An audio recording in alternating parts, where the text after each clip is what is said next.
9 de la mañana, 41 minutos. Vamos a repasar un poquito de información. Ayer hubo una conferencia de prensa, un anuncio de parte del gobierno nacional, un anuncio que se está aprovechando con la tuya, por supuesto, para hacer campaña electoral, porque una de las personas que funcionó como orador fue José Luis Espert, candidato a diputado nacional por la provincia de Buenos Aires, con aspiraciones para ser gobernador bonaerense también en el 2027. Entonces utilizó este envío de un proyecto que tiene en sus entrañas lo que ellos denominan el principio de inocencia fiscal, lo envían al Congreso de la Nación para ser tratado, lo utilizó José Luis Espert, por supuesto, para hacer campaña. Vamos a repasar algunos momentos de este anuncio como para entender un poquito de qué se trata este proyecto de ley que busca blindar a todas aquellas personas que tenían dinero no declarado y que de golpe ahora, al evidenciar menores controles de parte del fisco en la República Argentina, van a poder ingresarlos al sistema, y lo que quieren es no ser investigados en algún momento futuro. Entonces el gobierno nacional lo que decide es darles una suerte de reaseguro de que nadie los va a, comillas, perseguir cuando cambie el gobierno nacional. Vamos a escuchar a José Luis Espert, que, como decíamos, aprovechó este anuncio para hacer campaña electoral, contándonos un poquito de qué va este proyecto. No son los argentinos los que están en falta con el Estado. Es el Estado el que está en falta desde hace décadas, muchas décadas, con los argentinos. El contenido de este proyecto de ley consiste en un cambio de régimen en materia tributaria. Vamos a abandonar el régimen persecutorio en el que la legislación y la ex-AFIP presuponían que todos éramos culpables, y pasaremos a un régimen de enfoque recaudatorio donde todos somos inocentes, salvo que Arca demuestre lo contrario. Para nosotros tiene que regir el principio de inocencia fiscal. Por eso, el objetivo de este proyecto es blindar al ciudadano de bien que ahorró y preservó su ahorro del descalabro de la maldita casta política, para que tenga la posibilidad de formalizar ese ahorro sin que lo persiga el fisco. Ahí José Luis Espert, que podríamos decir se justifica, si querés ser amable con el universo, su presencia se justifica en que él es presidente de la Comisión de Presupuesto y Hacienda en la Cámara de Diputados. Pero la verdad es que nada tenía que hacer ahí el diputado nacional dando a conocer este anuncio del envío de este proyecto de inocencia fiscal. Quien dio un poquito más de detalle fue Juan Paso, titular del ARCA, que nos cuenta un poquito más en detalle cuáles son por lo menos los dos aspectos centrales de esta iniciativa que, reitero, busca blindar, proteger, evitar investigaciones sobre aquellas personas que, debido a la ausencia de controles que está imponiendo este gobierno, puedan declarar, insertar en el sistema plata que tenían sin declarar hasta este momento. Y esto era lo que decía Juan Paso. Buenas tardes. El proyecto de ley incluye dos esquemas. Uno referido al cambio de paradigma en el régimen general y el otro referido al blindaje del nuevo régimen simplificado de impuesto a las ganancias. En el primer esquema, modificaremos los umbrales por los cuales el Estado podía perseguirte por evasión. Hasta hoy en Argentina podían investigarte como evasor simple por diferencias de 1,5 millones de pesos, algo ridículo. A partir de ahora, estos límites se aumentan significativamente y, terminado el anuncio, recibirán los detalles de cómo quedarán determinados. Esto, para ponerlo en números, significa que de alrededor de 7.000 causas abiertas hoy en el fuero penal tributario, únicamente quedarán en curso aproximadamente 200, que son las que realmente implican una evasión fiscal real y significante. También se modifica el plazo de prescripción para la determinación tributaria de Arca, el cual se disminuye de 5 a 3 años siempre que los ciudadanos o las empresas hayan presentado su declaración jurada en tiempo y forma. Y además, quien incumpla y sea notificado podrá resolverlo pagando lo que debe. Dos personas con muchísima autoestima, con muchísimo ritmo, ¿no? Con muchísima personalidad, José Luis Espert y Juan Paso, pero acá nos estaba explicando básicamente en qué consiste este proyecto. No hay mucho más.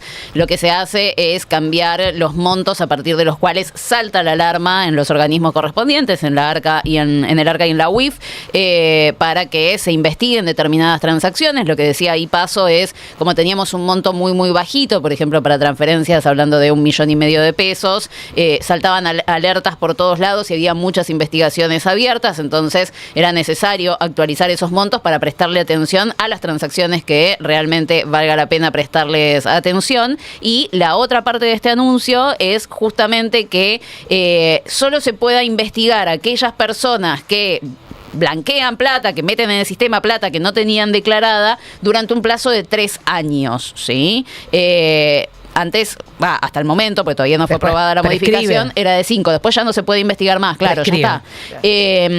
¿Qué es lo que quieren decir con esto? Bueno, eventualmente si cambia el gobierno, igual a Milei no le quedan 3 años, pero si cambia el gobierno, no te van a investigar, porque nosotros nos estamos comprometiendo a que vos nos traigas la plata y no te preguntamos nada, no te preguntamos de dónde salió esa plata, pero no te podemos garantizar que a futuro no te investiguen. Entonces lo que queremos hacer es acortar ese periodo de tiempo para que haya menos margen, que el Estado tenga menos margen a la hora de investigar. Ahora, todo esto es un proyecto de ley, ¿sí? Lo que sí hace el gobierno es incrementar determinados montos. Nos venía contando Martín sobre distintas resoluciones de la UIF, pero el blindaje propiamente dicho necesita ser aprobado por el Congreso de la Nación. Y acá viene el mensaje de José Luis Espert como diputado nacional a sus colegas pidiéndoles que se pongan las pilas, que aprueben esto. También hace referencia a los gobernadores para que adhieran a este mecanismo y no pongan nuevos controles en sus provincias. Y esto sí, chicos, es full modo campaña con la tuya, anuncio de un gobierno nacional para hacer campaña en la provincia de Buenos Aires para las elecciones nacionales del 26 de octubre. Vamos a escucharlo a Espert. Que la medida se trata de un proyecto de ley. Esto significa que para que se convierta en una realidad necesita de ser aprobada por el Congreso de la Nación. Queda en manos entonces de los diputados y de los senadores de la Nación elegir entre 2 opciones, solo 2. O acompañan este proyecto y permiten que los argentinos sean libres y normalicen su situación patrimonial de una buena vez, o se oponen y condenan a los argentinos a esconder sus ahorros bien habidos, condenándolos a la informalidad y a la evasión. O están con la gente, o conspiran para seguir arruinándoles la vida. Casta. No hay intermedio. Este mensaje también va para los gobernadores que aún no adhirieron al régimen. Va para el soviético de Axel Kicillof, que ha arruinado a la provincia de Buenos Aires. Va para La Pampa, para Formosa, Tierra del Fuego, La Rioja, Santa Cruz, Santiago del Estero y Santa Fe. Lo corté, pues después seguía bardeando a Axel Kicillof, me parecía que ya estaba bien con lo de soviético. Te voy a hacer la misma pregunta que te la hice fuera de micrófono. ¿En calidad de qué habla? Ya sé que es parece una pregunta inocente, porque además un poco dijiste antes con la tuya contribuyente. ¿En calidad de qué habla Espert? En Casa Rosada. Si soy buena, voy a decir que es en calidad de presidente de la Comisión de Presupuesto y Hacienda de la Cámara de Diputados. Claro, está hablando en calidad de... Casa Rosada. Pero en Casa Rosada. Está hablando en calidad de... Sí, porque uno podría decir, bueno, si querés que hable Martín Menem, no sé, como presidente de la Cámara de Diputados. Está hablando claramente en calidad de candidato de la Libertad Avanza en la provincia de Buenos Aires, porque si ustedes se fijan, el discurso que hace y que escuchábamos recién Espert tienen que elegir entre 2 modelos, el de la libertad o el de la casta. Y dice, no hay posiciones intermedias, ¿no? También un mensaje para aquellos que buscan ciertos desprendimientos o mantener cierta identidad, fomentando la polarización. Y bueno, el ataque después le dedicó más tiempo a Axel Kicillof, porque su batalla principal es con Axel Kicillof. De hecho, ayer le hicieron una entrevista a Espert Spert le preguntaron, ¿vas a competir contra Cristina la tercera? Y él dijo, me encantaría, pero yo no la voy a enfrentar a Cristina porque mi proyecto es ser gobernador en el 2027 y tenemos un esquema de trabajo, un plan con el presidente nacional que para llegar a ese objetivo yo lo que tengo que hacer es ser candidato a diputado nacional este año y empezar a mostrar qué es lo que queremos hacer en la provincia desde ese lugar. Bueno, esto claramente está en esa línea, ¿no? Bueno, que conste en actas que otrora, si se hubiera hecho en cualquier otro gobierno, de cualquier otro signo político, pero sobre todo peronista, algo de estas características hubiera sido un verdadero escándalo. Eso para demostrar de cómo está todo tan corrido, tan corrido, que esto pasa como si nada, ¿no? Un anuncio del gobierno nacional en boca de una persona que no tiene ningún cargo y que va a ser candidato. Totalmente. Lo usaron para hacer campaña. Y hablando de economía, de cuestiones económicas y del Congreso Nacional, traigo esta respuesta que le dio Javier Milei a un tuit confirmando también, porque vos tenés este fomento a el blanqueo, la inserción en el sistema de plata no declarada, pero al mismo tiempo Javier Milei confirma en Twitter que va a vetar absolutamente todo lo que esté vinculado a reparación de haberes para jubilados, de pensiones por discapacidad, la moratoria previsional. Le pregunta a una usuaria, ¿veremos al Javeto en acción? Yo ya creo que en cualquier momento nos salen con el personaje y la inteligencia artificial hace un Javier Milei, un Javeto. Dice nuestro presidente. Así que eso también sucedió ayer, confirmando que no va a haber ningún tipo de mejora para los jubilados. Bueno, ayer también lo que sucedió, y lo traigo a Spert porque es el candidato de la Libertad Avanza en la provincia de Buenos Aires, pero por supuesto no es la única figura que se mueve en territorio bonaerense. Ayer hubo mucha expectativa, ¿no? Por una reunión que nosotros decíamos se había filtrado entre Axel Kicillof y Cristina Fernández de Kirchner. Cristina, según las informaciones preliminares, lo llamó a Axel y le dijo, encontrémonos de forma presencial para empezar a conversar el acercamiento. Bueno, mientras se estaba esperando a ver si Axel aparecía y se reunía con Cristina, desde la gobernación mandaban fotos del gobernador, ahí estamos viendo, en distintos actos. Lo que dijeron durante toda la tarde en la gobernación fue, Axel estuvo siempre en La Plata. No fue a otro lado, no estuvo en Capital Federal, siempre estuvo acá y estuvo en actos. También durante la tarde de ayer, ante la dificultad de lograr este acuerdo, desde el sector de Cristina Fernández de Kirchner lo que decían es, nosotros nunca convocamos a una reunión, ¿sí? Pero después, a la noche, desde la gobernación bonaerense confirmaron el encuentro entre Cristina Fernández de Kirchner y Axel Kicillof, también confirmado desde el entorno de la expresidenta de la Nación. Dicen que fue una reunión larga, que se dio a la tardecita, la tarde-noche de ayer, en donde se pusieron de acuerdo, o hay un principio de acuerdo, ¿para qué? Para conformar una especie de grupo de trabajo integrado por representantes de los distintos espacios políticos que hoy integran el Frente Unión por la Patria. Van a estar las tres patas más convocantes, me imagino: Frente Renovador, la Cámpora o el cristinismo y el Movimiento Derecho al Futuro, para conseguir una lista de unidad en la provincia de Buenos Aires. Se va a trabajar en una misma mesa con los distintos sectores para ver si pueden confluir en una lista de unidad en la provincia de Buenos Aires. Desde la gobernación todavía dicen que esto para nada significa que esté alcanzada la unidad, para nada significa que la unidad se vaya a alcanzar este fin de semana, sino que hay una predisposición a conseguir esa lista de unidad en el territorio bonaerense. La verdad es un primer paso después de muchas idas y vueltas. Lo que sucedió esta semana fue que Cristina llamó a Axel por teléfono y ayer se reunieron de forma presencial. Otra cosa que decían desde la gobernación, pregunto, del 1 al 10, ¿cuántas chances hay, siendo 1 ninguna y siendo 10 todas, de que el gobernador dé marcha atrás y convoca elecciones concurrentes? O sea, unifique la elección provincial que hoy está en el 7 de septiembre con la nacional que va a ser el 26 de octubre. Me dijeron una. Nada. Ah, ok.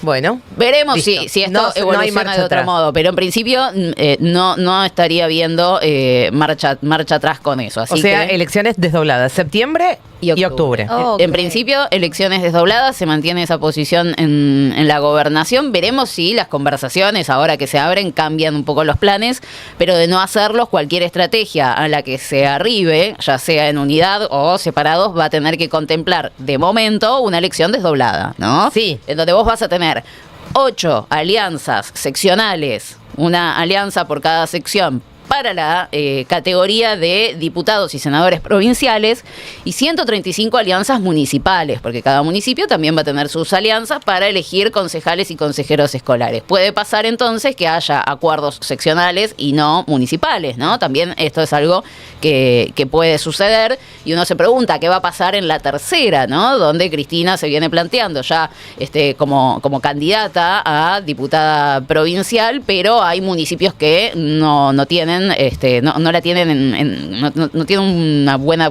percepción, ¿no? del armado de Cristina. ¿Qué van a hacer? ¿Se van a plegar? ¿Van a hacer su propia alianza en los municipios? Bueno, No lo ya sabemos. vemos como de todas formas empiezan a hacer contorsionismo algunos intendentes también, teniendo en cuenta que hay muchos que van a quedar medio en offside, ¿no? Si hay un acuerdo.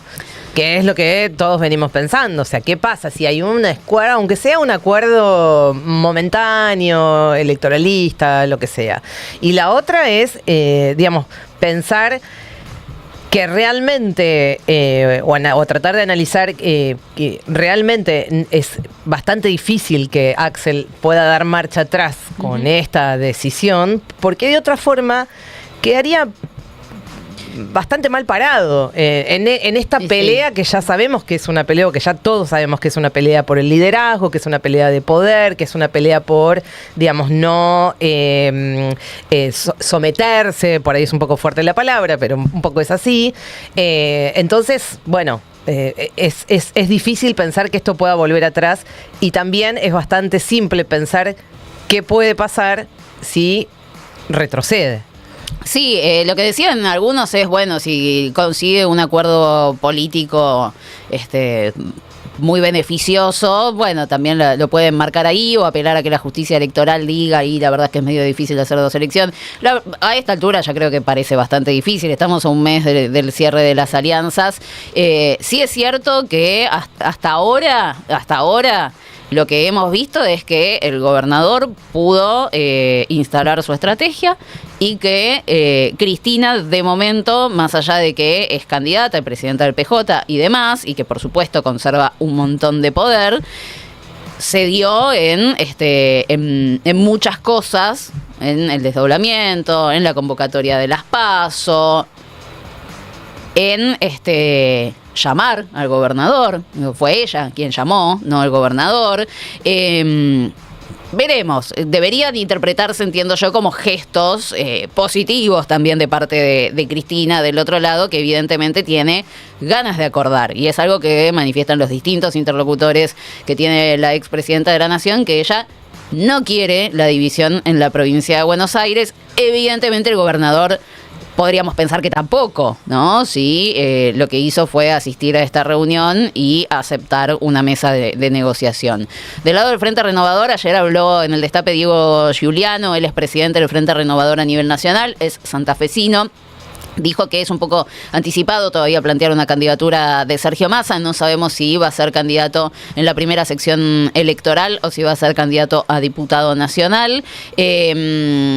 Pero que va a estar donde el peronismo y la gente lo necesite. Desde el Frente Renovador, y lo marcó Giuliano ayer, vienen planteando hace rato la necesidad de la unidad, y esto es cierto, y también la advertencia de, bueno, si se pelean ustedes dos, yo también voy a presentar mi propia lista. Veremos, puede ser un tándem muy, muy simpático entre Cristina y Massa en este último tiempo, así que no sé dónde quedarían si hay un quiebre y si estas negociaciones no llegan a absolutamente nada. Sí, ¿no? y hay que sumar la figura de Grabois, que también picante ayer. Ayer estuvo muy picante, y que es parte, digamos, también de todo este armado. Me parece que Grabois a veces se cansa un poco del ninguneo también. Sí. Grabois. Grabois dijo apoyo incondicional a la candidatura de Cristina y le molestaron algunas declaraciones de algún funcionario de la provincia de Buenos Aires y es una de las personas que el cristinismo claramente señala como posible candidato en la primera sección electoral también. Se peleó con Carly Bianco, hay que decirlo así, con todas las letras, porque él lo dijo con todas las letras, ¿no? Como hablaba de la soberbia de algunos funcionarios que no son nadie, y apuntó a Carly Bianco. Al principio dijo, no lo voy a decir, qué sé yo, después sí lo terminó diciendo porque es rebocón. Es así, muy visceral. Y como que Carly Bianco les había dicho a ellos que tenían que acompañar absolutamente que tenían todo, que callarse y levantar la mano y votar sin chistar. Buah. Difícil. Está difícil. Sí, esa es la tesitura, digamos, de algunos funcionarios que rodean a Axel Kicillof, por ahí está bastante difícil. Y bueno, a veces los entornos son tóxicos en todos lados. Sí. A mi modo de entender, es uno de ellos, pero bueno, es una de las posiciones que se filtraron en estos tiempos, de que eso, le están pidiendo un acompañamiento ciego, obediencia absoluta, sin mostrar ningún tipo de matiz. Y lo que decía ayer Grabois es esto: cuál es el mérito del asesor del gobernador, que dijo es ser amigo del gobernador, tal vez tener un auto también. En la provincia de Buenos Aires, hablando de candidaturas, el que se bajó fue el Gordo Dan, chicos, ya del otro lado del Río Bravo. ¡Qué rápido! Se bajó el Gordo Dan, chicos. Y le dijo que está Cristina del otro lado, yo mejor no compito. Lo que dicen, ayer también habló Ritondo, es que no le dan las características para ser candidato porque es santiagueño y tiene domicilio en la ciudad de Buenos Aires, entonces que no puede ser candidato, pero que de mil amores. Y según publica nuestro colega Jonathan Egueren en El Destape, están viendo si va Iñaki Gutiérrez, que no se lleva bien con Santiago Caputo, entonces Caputo considera que eso sería un gesto a Karina Milei para decirle sí, mirá, ¿verdad? Lo que hoy la mesa política de La Libertad Avanza está discutiendo es que no encontraron todavía un candidato que le sume un voto al sello de La Libertad Avanza en la tercera sección electoral. O sea, si La Libertad Avanza tiene, no sé, tiro por tirar, no lo sé, 30 puntos de imagen positiva en la tercera sección electoral, no hay un candidato que incremente ese porcentaje.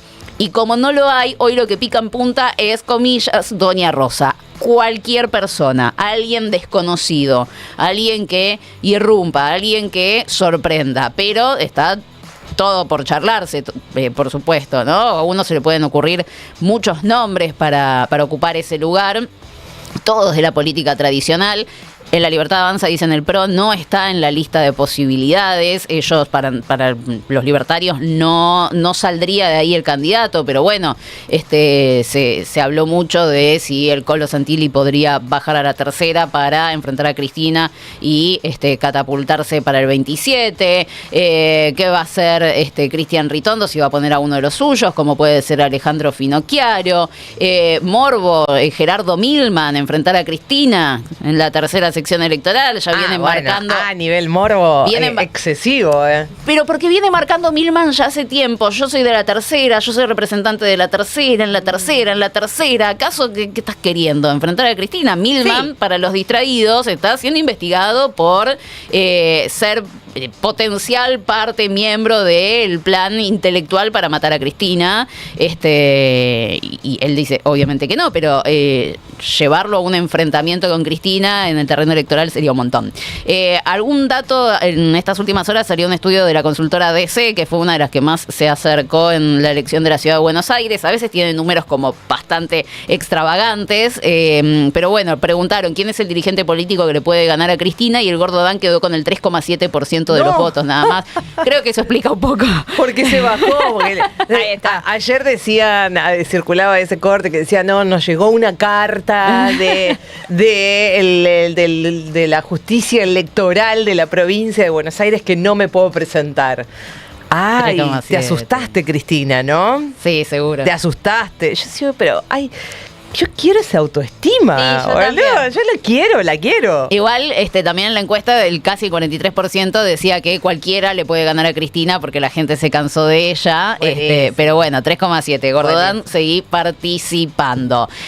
Salió también un estudio de la Universidad de San Andrés que indaga sobre quién es el líder de la oposición hoy, ya pensándolo a Javier Milei a nivel nacional, y aparece Cristina con el 35% de los votos, según este estudio de la Universidad de San Andrés. En segundo lugar, con el 27%, no hay líder de la oposición, sostiene este estudio, y después en tercer lugar aparece Axel Kicillof con el 14%, Macri con el 3%. Otro dato de la Universidad de San Andrés: ¿cuál es el rol que debería tener el PRO también respecto del gobierno de Javier Milei? Y se da una cuestión bastante particular, que es que hoy, dentro de las opiniones, vamos a la otra, lidera la que sostiene que el PRO debería ser oposición. Desde marzo de este año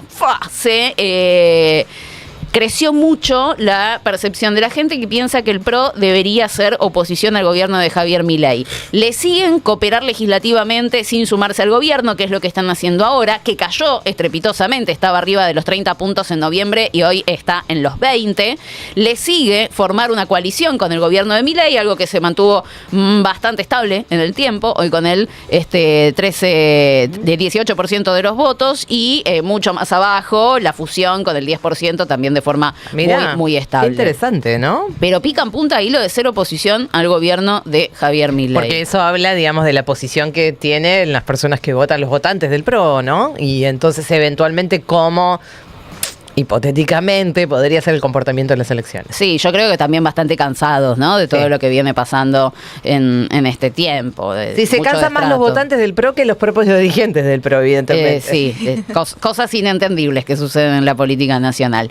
Hablando del PRO, hablando de la provincia de Buenos Aires, lo mencionaba a Gerardo Milman hace un ratito, y traigo esto porque a mí particularmente me parece súper preocupante. Ayer nosotros escuchamos la intervención de Florencia Cariñano, diputada de Unión por la Patria, muy enojada con Gerardo Milman porque el diputado del PRO pidió una cuestión de privilegio contra Cristina Fernández de Kirchner. Recuerden ustedes, Gerardo Milman está siendo investigado en la causa que aborda la autoría intelectual del intento de asesinato contra Cristina. Y Florencia Cariñano, por supuesto, tomó la palabra y recordó, ¿no?, toda esta investigación que pesa sobre Gerardo Milman. Bueno, habló el diputado del PRO. Quiero, primero, antes de decir nada, que ustedes escuchen lo que decía Gerardo Milman puntualmente sobre Florencia Cariñano. Miren. Pero ella se cree la propia mentira, ese es el problema de los mitómanos, digamos, que creen su propia mentira. Yo se lo cree, y ha dicho estupideces en la sesión de ayer que le van a traer consecuencias.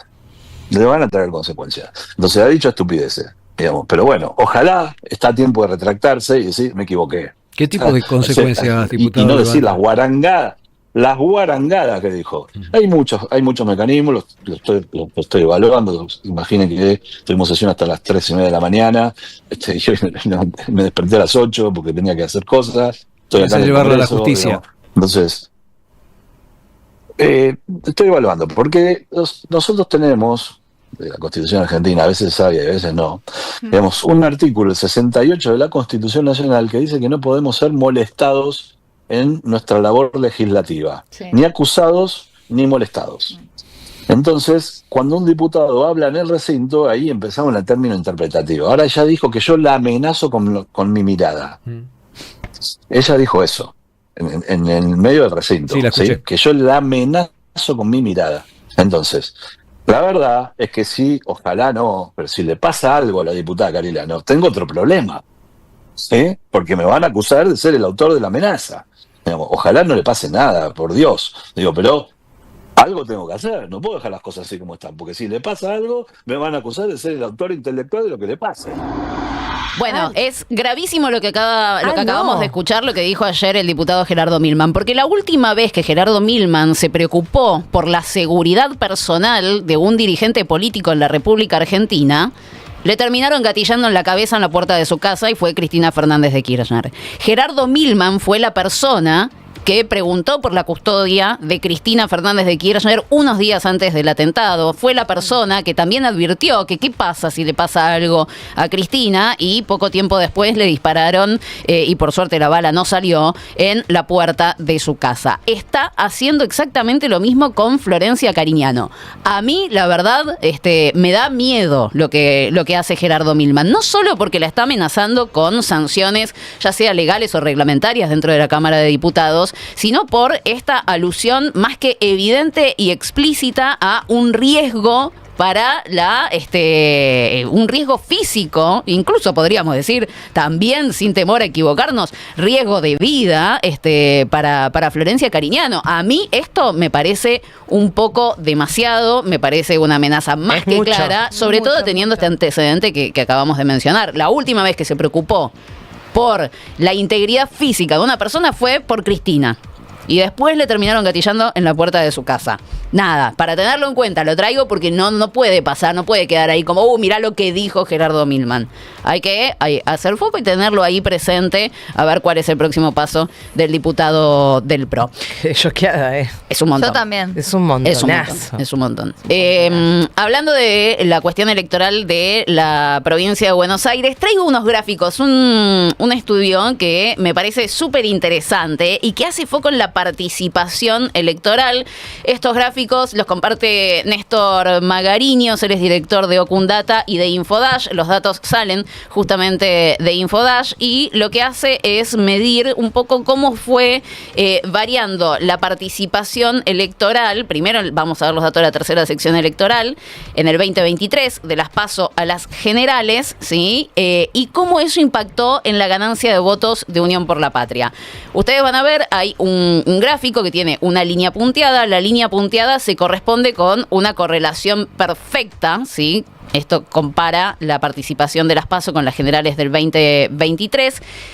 Sí, los puntitos que están sobre la línea esa quiere decir que cada voto nuevo que hubo en las elecciones generales respecto de las PASO fue a Unión por la Patria.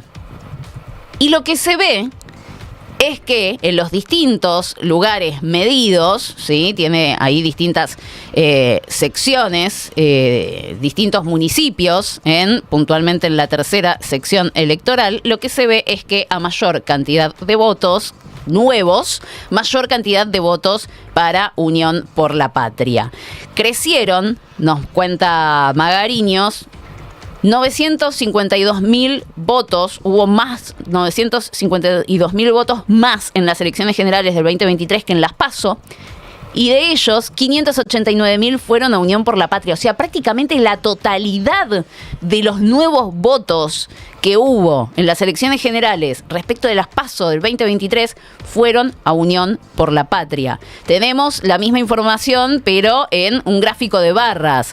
Fíjense, en las PASO del 2023, la participación fue del 70,5%. Pasamos ahí al otro grafiquito. Sergio Massa en las PASO había sacado el 27,5% de los votos, Javier Milei el 23,6%. En las elecciones generales sube ese porcentaje casi al 78%, y Sergio Massa crece en porcentaje de votos, pasó del 27% a casi el 50%, pero Milei se mantuvo igual, se mantuvo en el 23%. Podríamos pensar, teniendo en cuenta también lo que sucedió en la ciudad de Buenos Aires, que a mayor participación electoral, mayor cantidad de votos para Unión por la Patria. Y esto pareciera demostrar el comportamiento que estamos viendo, ¿sí? Cómo varió la cantidad de votos positivos que hubo en las elecciones entre las PASO y las generales del 2023 y cómo eso se trasladó a mayor cantidad de votos para Unión por la Patria. Nos muestra otros gráficos, Néstor Magariños, ya generales de las elecciones nacionales, ¿sí? Del 2023. Entre las PASO y las elecciones generales del 2023 hubo un aumento de 3.700.000 votos, ¿sí? Casi más del 16%. Los votos, los nuevos votos, el incremento de votos que tuvo Unión por la Patria de las PASO a las elecciones generales fue de 3.200.000. O sea, prácticamente la totalidad de los votos nuevos que hubo en las elecciones generales del 2023 respecto de las PASO fueron a Unión por la Patria. Lo mismo, ahí hay un gráfico que tiene una línea punteada. Si hay pelotitas en la línea punteada, quiere decir que voto nuevo, voto que fue directo a Unión por la Patria. Los que están por arriba de la línea punteada quiere decir que hubo más votos a Unión por la Patria. Los que están por debajo, que hubo menos. Pero pareciera haber una correlación bastante clara, y nos muestra otro gráfico, Magariños, ya con nombres, ¿no? Para identificar algunos de los distritos. Por ejemplo, La Matanza pareciera ser la correlación perfecta, ¿no? Un voto nuevo, un voto que fue a Unión por la Patria y que no había ido en las PASO. En Merlo, por ahí hubo más votos, o sea, voto nuevo, pero hubo más votos para Unión por la Patria. Tal vez alguno que había votado en blanco antes o que había votado otra opción decide inclinarse por Unión por la Patria, entonces como que mejora, por decirlo de algún modo, la correlación perfecta. En Córdoba está por debajo, ¿sí? Voto nuevo no es que se trasladó a Unión por la Patria, sino que se trasladó a, a Javier Milei o a Mauricio Macri tranquilamente. La Matanza, como decíamos, es el punto que está más a la derecha y arriba de todos. Ahí se registraron, y miren esto, 152.000 votos nuevos entre las PASO y las generales, de los cuales 150.000 fueron a Unión por la Patria. O sea, 152.000 hubo nuevos y 150.000 era para Unión por la Patria. Wow. Para el peronismo. Esto es como súper clave, me pareció completamente revelador, más allá de que, bueno, estamos analizando casos puntuales, ¿no? Pero lo que vimos en la ciudad de Buenos Aires fue que la baja en la participación se dio sobre todo en los barrios más populares de la capital federal. Y que esos votos en general son los que deberían ir para Unión por la Patria. Y lo que vemos acá, que sucedió en las elecciones del 2023, es que justamente si hay mayor participación, Unión por la Patria tiene mayor cantidad de votos. Esa es la tesis de lo que hubiera sucedido en la ciudad de Buenos Aires. En todo caso, es una hipótesis. Vamos a ponerlo en esos términos. Nadie sabe porque es contrafáctico, pero está bueno plantearlo, es que por ahí, si hubiera votado más gente, sobre todo en los distritos del sur de la ciudad de Buenos Aires, que fue realmente muy poca gente, la abstención fue muy alta, probablemente hubieran ido a Santoro. Podría ser, también hay quienes piensan que podría haber ido al voto en blanco, que no ir es una nueva forma de voto en blanco, pero pareciera ser que a mayor participación, mayor cantidad de votos para el sector nacional y popular. De hecho, es un poco también la hipótesis que maneja nuestro compañero Artemio López, que lo que plantea es que si vos ves una baja participación en las elecciones, lo que se fomenta es el voto calificado, ¿no? Porque los que van a votar son los de los sectores más acomodados, que mejor están, y los que se suelen ausentar cuando hay mucho ausentismo son los sectores populares, que encima son los que en general traccionan a las opciones políticas del campo nacional y popular.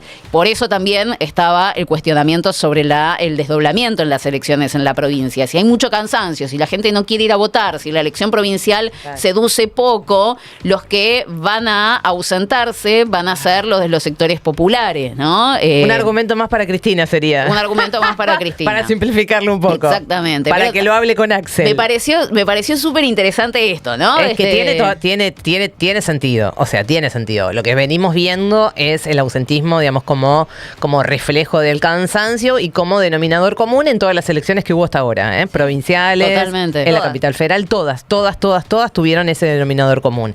No habría por qué no pensar que esto mismo va a pasar en la elección de la provincia de Buenos Aires. Sí. Entonces tiene sentido esto de, por lo menos, si ya sabemos que la gente está hinchada en las pelotas y no quiere ir a votar, simplificarle la cuestión y hacerlo ir una sola vez. Claro, por eso también el hecho de tener candidaturas tan convocantes. En principio tenemos la de Cristina confirmada para la tercera, pero veremos a quién se pone en la primera, que también te da una cantidad enorme de electores.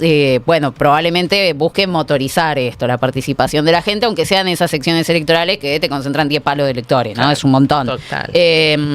Porque, bueno, se entiende esto, que mayor participación, probablemente mayor voto para Unión por la Patria. Hablando de elecciones y de Cristina, mañana se va a Corrientes Cristina, la expresidenta de la Nación y titular del PJ, se mete en la campaña ya, en este caso de la provincia de Corrientes. Así, ya estamos. Terraza. Siempre terraza. Empezó a caminar el país, Cristina. Como la reta, pero todo el país. Pero todo el país. A ver si suma. Eso va a ser también interesante. A ver si le suma algo. Bueno, igual. Porque viste que está también esa esta lectura de que Cristina ya no convoca y bla, bla, bla. Bueno, toda esta cuestión. Todo puede pasar. Es cierto, a ver, la provincia de Corrientes elige gobernador este año. Elige gobernador el 31 de agosto. Elecciones desdobladas. Es una provincia muy difícil de ganar. No tendría yo expectativas en eso. Gustavo Valdés, gobernador actual, radical, no puede reelegir en la provincia de Corrientes. Se habla de que el candidato va a ser su hermano, de que Gustavo Valdés, actual gobernador, va a estar en la boleta, tal vez como intendente, como candidato a intendente de la capital, puede ser. Entonces que eso también va a traccionar bastante. Están esperando, Valdés tiene una muy buena imagen, bajó un poco con el caso Loan, pero tiene como mucha aceptación en la provincia de Corrientes, estamos hablando de 60 puntos, y están esperando que a lo sumo de una mala elección estar en torno al 50% de los votos. La Libertad Avanza en principio hoy está separada de el radicalismo, podrían ir con Lisandro Almirón, y el candidato de el PJ es Martín Ascúa, que es intendente de Paso de los Libres y que, se transformó en el candidato de la unidad del PJ, que estuvo intervenida durante muchísimo tiempo esa provincia, y Cristina va a ir mañana. Es verdad esto que dice Gaby, va a ser la primera vez que aparece en un afiche electoral, que se involucra en una elección, porque hasta ahora en las otras provinciales que tuvimos, la verdad es que el peronismo como tal no estuvo realmente representado, salvo con Coqui Capitanich en Chaco. Después en las otras provincias hay intervenciones, hay divisiones. En Misiones y en Salta el provincialismo ha desplazado al PJ, entonces no tuvo una gran participación. Acá sí se mete de lleno Cristina. Mañana el acto va a ser a las 3 de la tarde en el Anfiteatro Carlos Gómez de Paso de los Libres. Va a haber presentación de números musicales antes del cierre. El cierre va a estar a cargo de Cristina Fernández de Kirchner, por supuesto. Además del candidato de Ascúa, de Martín Ascúa, y de Cristina, van a estar la presidenta del PJ de la provincia, que es Ana Almirón, 72 candidatos a intendentes de todos los municipios de Corrientes y dirigentes nacionales tanto del ámbito legislativo como sindical, así que va a ser un acto importante, la verdad, para la provincia de Corrientes y, por supuesto, un impulso para el candidato. Quienes votan ahora sí este fin de semana, no tienen que esperar al 31 de agosto ni al 7 de septiembre, son los misioneros, chicos. Este domingo tenemos elecciones en la provincia de Misiones. ¿Qué se vota? A ver, 8 de junio se renueva la mitad de la legislatura, que es unicameral. Van a competir 12 fuerzas políticas por 20 de 40 bancas titulares y 7 bancas suplentes. Habrá elecciones en 10 consejos deliberantes y la localidad de Oberá, donde escracharon a Karina Milei, a Patricia Bullrich, a Martín Menem. Allí en Oberá se va a elegir al defensor del pueblo. Son más de 1 millón los ciudadanos habilitados para votar este domingo. Hay 12 listas, como les decía, solo traigo algunos de estos candidatos para que sepan más o menos por dónde va cada fuerza política. Los principales candidatos son los siguientes: Frente Renovador de la Concordia, les pongo entre paréntesis por las dudas, es el oficialismo. El candidato es Sebastián Horacio Macías, que actualmente es funcionario en la provincia de Corrientes, es director provincial de Misiones. De Vialidad de Misiones, sí.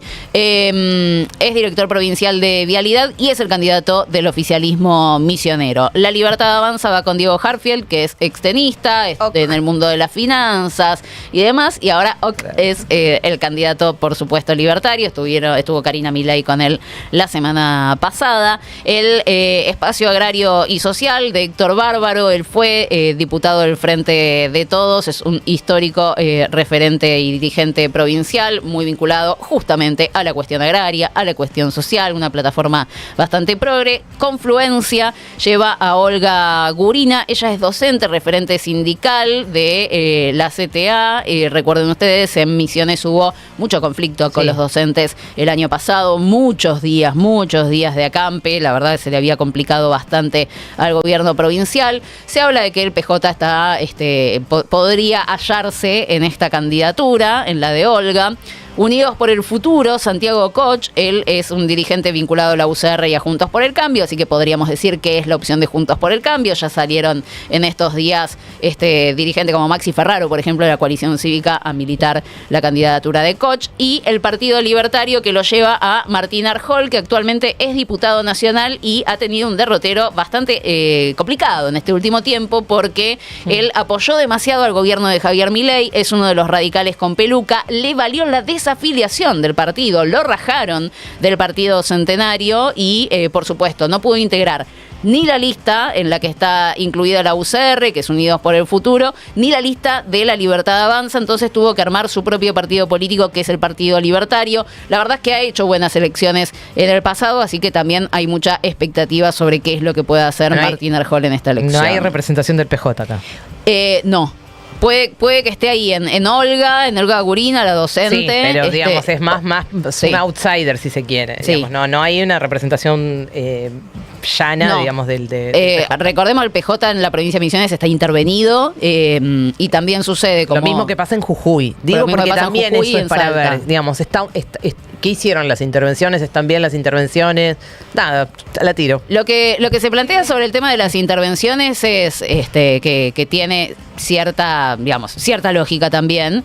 Misiones y Salta puntualmente son dos provincias que le han dado muchos votos al gobierno de Javier Milei y dos provincias en donde los partidos provinciales de Gustavo Sanz y del rovidismo en Misiones desplazaron a la estructura del PJ. Hoy el PJ no tiene presencia, no tiene injerencia, no es una opción.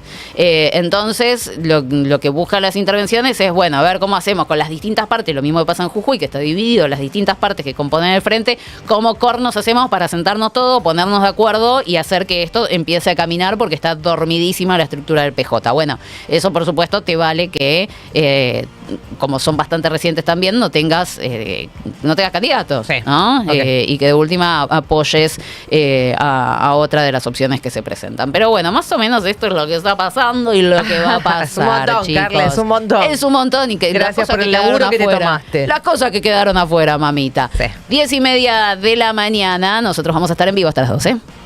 Pórtate bien. De 9 a 12. En Re.